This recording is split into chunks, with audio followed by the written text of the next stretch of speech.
A Federação Espírita do Rio Grande do Sul apresenta Vida, Desafios e Soluções. Olá, seja bem-vindo ao nosso programa. Aqui nós falamos sobre assunto do cotidiano à luz da doutrina espírita. Hoje nós vamos conversar sobre mediunidade, os seus mecanismos, mitos e verdades. Para conversar conosco, estamos na companhia de Daírson Gonçalves, diretor da área da mediunidade da Federação Espírita do Rio Grande do Sul. Daírson, seja bem-vindo ao nosso programa. Obrigado. É sempre uma grande alegria participarmos de tão importante programa da difusão da doutrina espírita no estado do Rio Grande do Sul. Amigo, nós iniciamos com a pergunta: o que é mediunidade e qual a origem desse termo? A origem do termo vem do latim, médium sem o acento, e significa exatamente o intermediário. A questão mediunidade, então, é o intermediário entre os espíritos e a possibilidade, então, da comunicação com os encarnados. Kardec, então, estabeleceu esse termo para nos trazer esta distinção. E no item 159 do Livro dos Médiuns, ele coloca muito bem essa questão, nos dizendo que todos temos um pouco de mediunidade. No entanto, ele caracteriza aquela parte mais ostensiva da mediunidade, colocando no próprio item 159 do Livro dos Médiuns: todavia, assim só se caracterizam aqueles em quem a mediunidade se torna mais patente, o que se traduz, então, por uma organização mais ou menos sensitiva. Quais são os mecanismos? Como é que os espíritos conseguem se comunicar com os vivos? Vejam bem, para ocorrer a comunicação mediúnica, há todo um processo de responsabilidade e de compromisso levado a efeito pela equipe espiritual. Isso se tratando de reuniões mediúnicas sérias. Há todo um preparo anterior, há todo um preparo do local onde vai se dar a reunião mediúnica, bem como também há que haver por parte do médium responsabilidade com o compromisso com a tarefa e com o estudo. A comunicação mediúnica, vamos tomar por base a psicofonia, que é quando, então, o médium expressa os sentimentos do espírito através da fala, através da fonia. Como se dá esse processo? Se dá de perispírito do espírito comunicante ao perispírito do médium. Vejam bem, o espírito, então, se aproxima do trabalhador, do médium, e através do seu perispírito estará interferindo para que o médium capte, sintonize e tenha, então, a noção dos seus sentimentos, do que ele irá dizer para que o processo se intensifique. E também é necessário que o medianeiro, nesse momento, ele abra a boca e fala, e diga que veio, analisando as sensações do espírito e expressando para que se dê o processo da comunicação mediúnica. Não é o espírito que toma o lugar no corpo do médium, e sim há uma sintonia, há uma afinidade, então, de sensações e de percepções que o médium se expressa quando abre a boca e diz a que veio e traduz as sensações do espírito comunicante. O que é perispírito? Perispírito, vejam bem, quando nós renascemos, há todo um projeto reencarnatório. Nos diz Manuel Filomeno de Miranda, lá no livro Vivência Mediúnica, que antes de nós reencarnarmos, há toda uma fase preparatória, em que o perispírito ele é preparado para o exercício da mediunidade, bem como o corpo físico que irá expressar essa mediunidade. Perispírito, nós poderíamos dizer assim, para o público leigo entender melhor, é o corpo do espírito, que então vai no processo reencarnatório se imantando desde o momento da concepção, molécula a molécula, célula a célula, formando o corpo até o momento, então, do nascimento propriamente dito. Quando nós deixamos o corpo físico, desencarnamos, morremos, o que acontece? Há o processo inverso. E que fica? O corpo físico. O que nos acompanha? O perispírito. Então, é através do perispírito que há essa interação espírito-matéria. E é através do perispírito que se dá a comunicação na reunião mediúnica. Então, o espírito se aproxima através do seu perispírito do médium, então há a comunicação. O perispírito ou o espírito não entra dentro do corpo do médium nem toma suas faculdades, é isso? Exatamente. E como nós conseguimos fazer a diferença para saber o que é uma mensagem anímica, quais são os sentimentos que é do próprio médium e quais são os sentimentos ou ideias que vêm dos espíritos desencarnados? Com o estudo, com a meditação. Conhece-te a ti mesmo. Então eu preciso me analisar. Eu, enquanto médium, eu preciso me entender, me conhecer. Quais são as minhas imperfeições? Como eu ajo em determinadas circunstâncias? E aprender, com o exercício, com a prática, obviamente, a diferenciar o que é meu e o que é do espírito comunicante. Por exemplo, estamos numa atividade mediúnica, e muitas vezes o médium ele tem dificuldade nesse sentido. Quantos trabalhadores, muitas vezes, deixam de expressar a ideia do espírito comunicante, porque pensam da seguinte maneira: será que isso é meu? Será que eu devo falar? Mas eu já estava sentindo antes.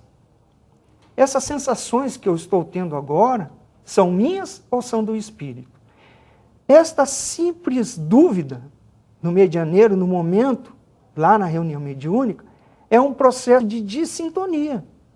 Então ele está, pela dúvida, deixando de expressar os sentimentos do espírito e colocando os seus sentimentos naquele momento. Não deve haver preocupação por parte do médium nesse quesito. Ou seja, ele sentiu algo, uma ideia, uma sensação, uma percepção, o que ele deve fazer? Abrir a boca e falar. E depois avaliar, junto com o dirigente do grupo mediúnico e o próprio grupo, o que está ocorrendo. Muitas vezes nós temos uma única ideia que toma corpo no nosso cérebro, que nós assimilamos. Vamos utilizar um exemplo: calor. Está muito quente aqui. Está muito quente aqui. É uma única palavra, é uma única sensação que o médium está sentindo, é uma única expressão. E ele fica analisando se é dele ou se não é. Este processo pode interromper a comunicação. Então ele deve abrir a boca e falar. É num paralelo que podemos estabelecer quando alguém dita uma correspondência. Vamos supor que você seja o meu secretário. E eu vou escrever para uma outra pessoa. Então eu digo a primeira palavra. Vamos utilizar o mesmo exemplo. Está quente aqui. Está quente aqui.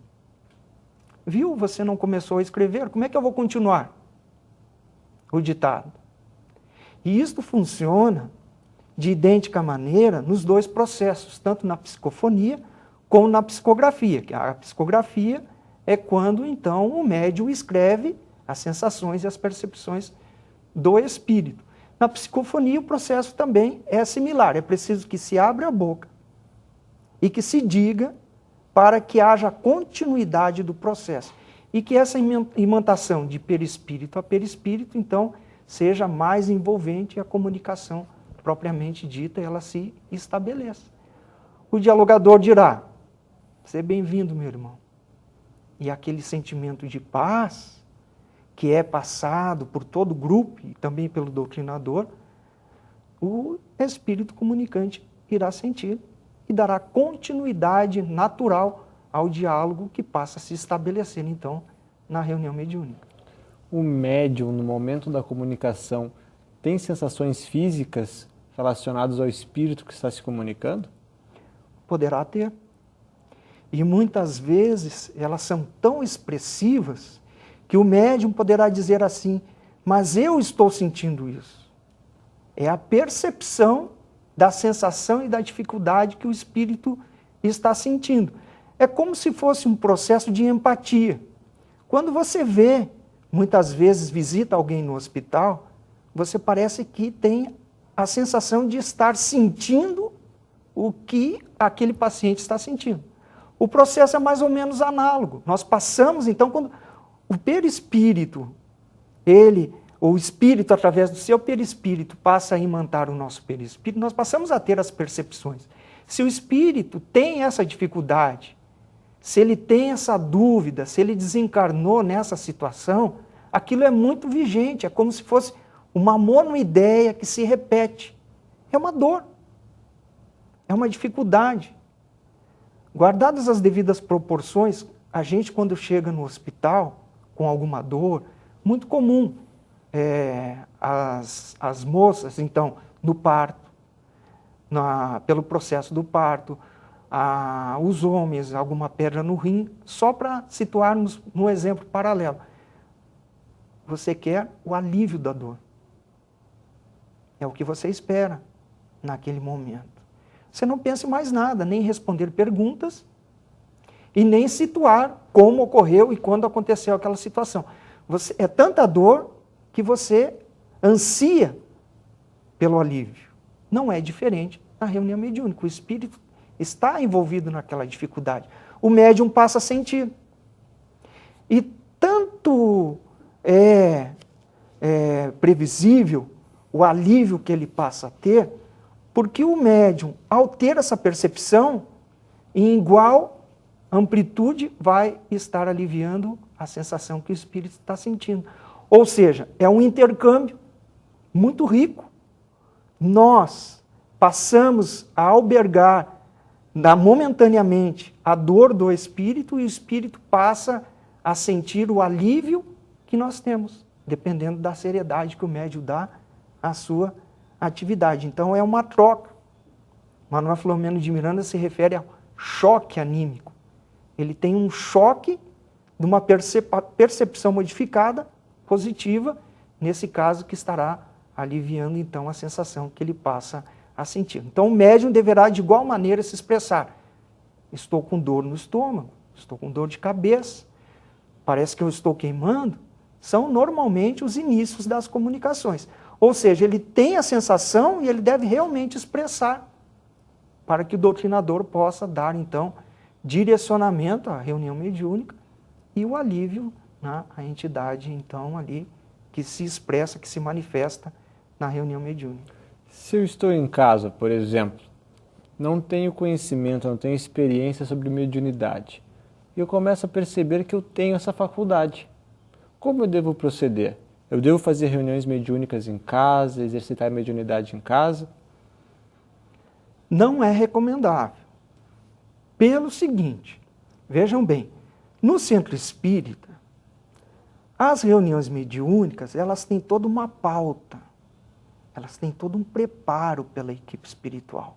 Vejam bem, vamos supor que eu, Daírson, seja um espírito em grandes dificuldades lá no mundo espiritual. Há uma programação. Então, eu serei levado à reunião mediúnica, vamos supor, numa data hipotética, no dia 28 de julho de 2014. Até lá, todo um preparo, tanto por parte da equipe espiritual, como também o aconselhamento, o direcionamento para que os médiuns estudem, para que eles, então, deem ênfase à sua reforma moral, porque tudo isso, lá na reunião mediúnica, estará proporcionando alívio ao espírito que se manifesta. Então, há todo um preparo para isso. Há equipamentos que muitas vezes fogem à nossa percepção. Manuel Filomeno de Miranda nos relata muito isso nas suas obras, que são preparados para o atendimento e que há verdadeiras cirurgias, verdadeiros alívios de dificuldades que o espírito está enfrentando. Com segurança, ele é tratado e amparado no centro espírita. Em casa, não há todo esse aparato.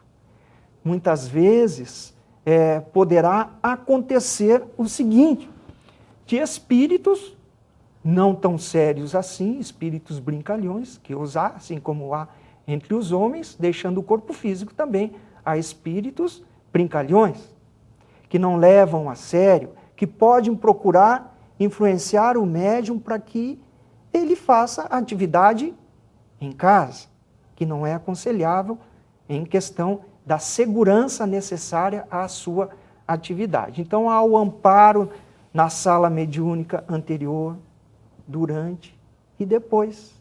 A reunião mediúnica não começa no momento que o espírito se manifesta. Há toda uma antecedência e uma continuidade depois para o pronto restabelecimento daquele que se comunica. Então, é no centro espírita que nós teremos a segurança para a atividade, o estudo, a seriedade para a tarefa. E o horário definido, o horário delineado para que a atividade aconteça. Então, aqueles médiuns que são responsáveis, que têm consciência da responsabilidade que a mediunidade nos traz, porque não é só simplesmente termos a possibilidade do exercício da faculdade mediúnica mais ostensiva, há responsabilidades que vêm com esta ostensividade. Nós responderemos por essa faculdade quando retornarmos à pátria espiritual, o bom uso ou o mau uso que nós fizemos dessa faculdade, desse dom, que como Kardec classifica no item 220, do Livro dos Médiuns, ele nos traz o seguinte texto: esse dom de Deus não foi dado ao homem para, então, a satisfação das suas ambições e nem do seu orgulho. Há um objetivo. Que objetivo é esse? A melhora espiritual do médium e a melhora espiritual da humanidade. É uma tarefa que ele tem nas mãos e que deve desincumbir-se da melhor maneira possível. Então terá maior segurança, seriedade e responsabilidade no centro espírita e não em outro local. O que o trabalhador deve fazer quando isso se apresenta?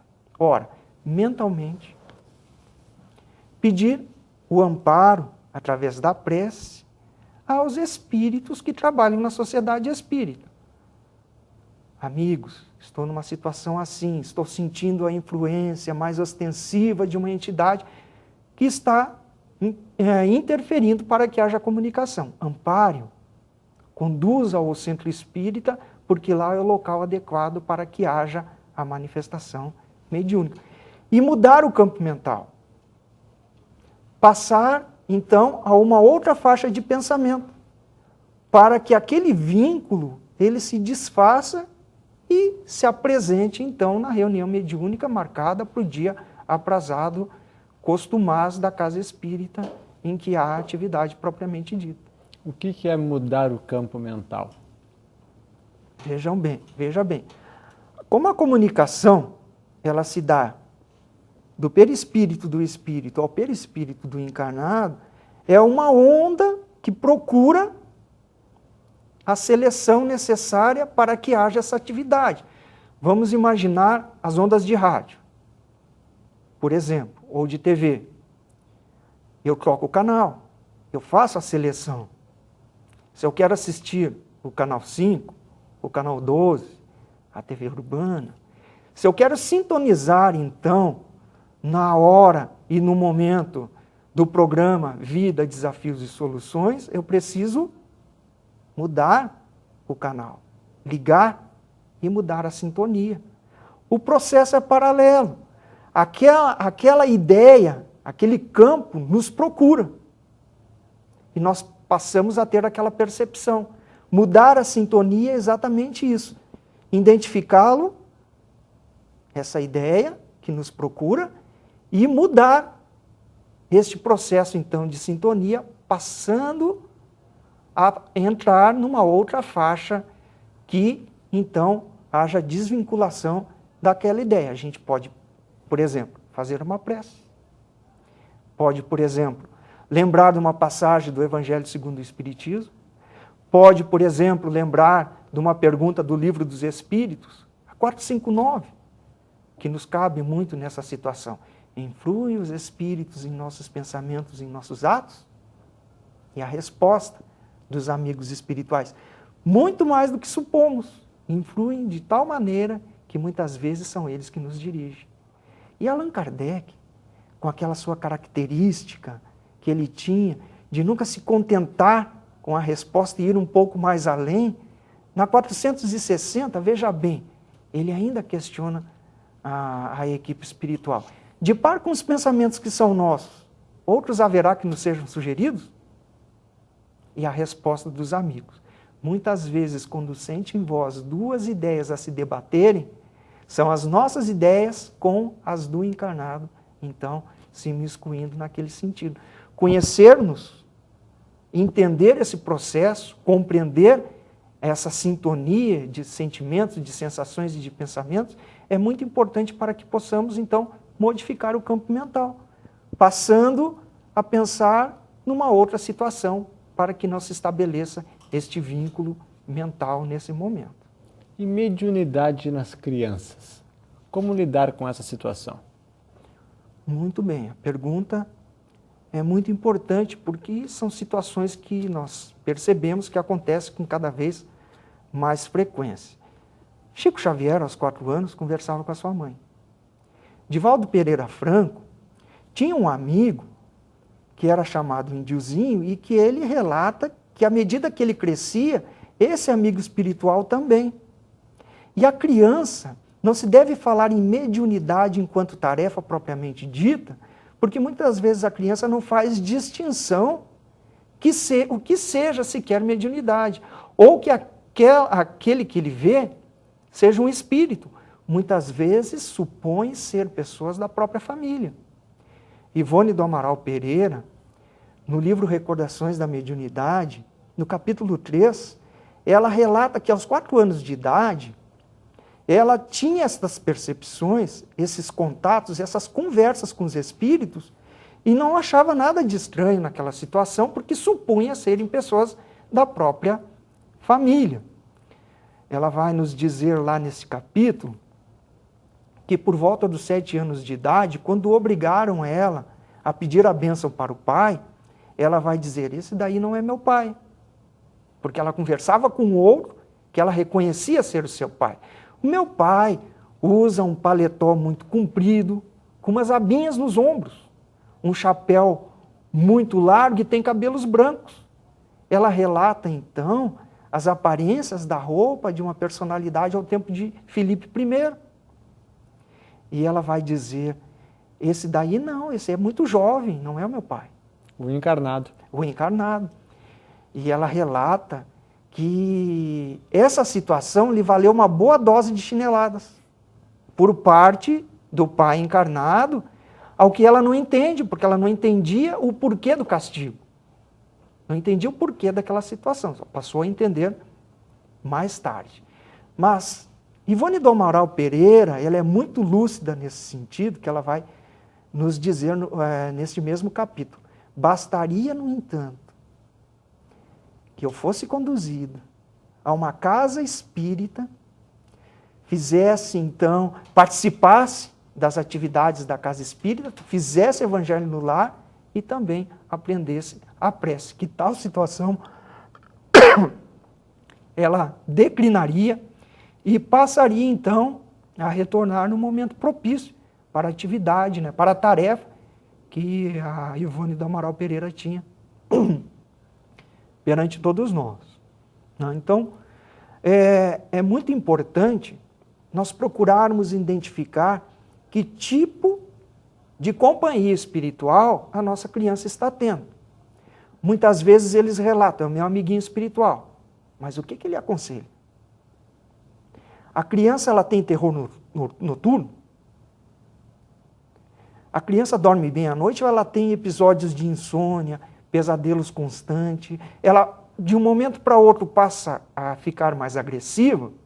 Então, nós poderemos já aferir com isso que a entidade que a está acompanhando não é um espírito bom.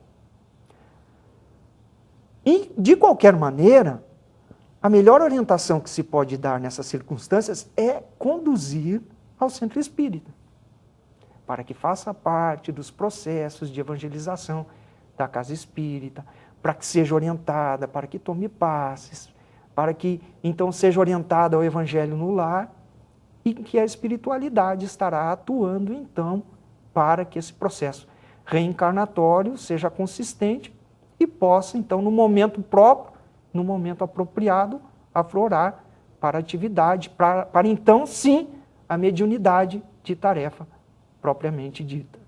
O evangelho no lar, nesses casos, então, é indispensável? Muito. Em qualquer circunstância, não somente nessa situação. O evangelho no lar proporciona-nos, a todos nós, sejamos espíritas, ou tenhamos o hábito de ter uma leitura. A pessoa pode não ser espírita, ler a Bíblia. Ler algum livro que traga os ensinamentos de Jesus. Fazer a prece, fazer a oração, o exercício de humildade. Muitas vezes, na nossa vida apressada, na nossa vida atual, nós vamos dormir cansados e quantas vezes nos esquecemos da prece? Acordamos de manhã já com o relógio despertando, com a reunião que precisa ser atendida, com o deslocamento para o trabalho e muitas vezes também nos esquecemos de fazer a prece. Há que haver um exercício de nossa parte para que ela seja cada vez mais constante, porque a prece também é sintonia. Sintonia com o mundo espiritual superior, com os bons espíritos. Nem que seja poucas palavras. Por exemplo, no momento de dormir, Senhor, agora o meu corpo vai descansar, que eu possa estar sendo, então, envolvido pelos bons espíritos, ou por Jesus, ou, enfim, aquela crença que nós temos, aquele que pode nos ajudar.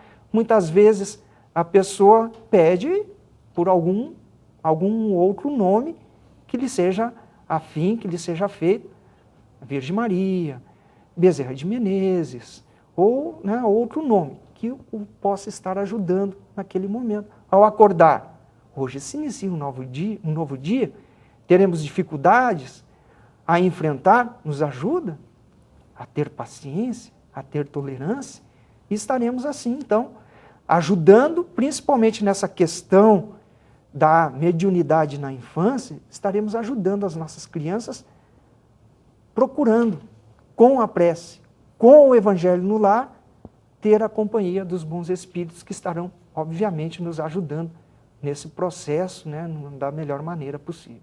Nós vamos agradecendo a tua participação, Daírson. Muito obrigado pelas tuas palavras e pelo teu esclarecimento. E a você, telespectador, por ter acompanhado conosco a mais um programa. Convidamos para acessar o site da Federação Espírita do Rio Grande do Sul, o www.fergs.org.br.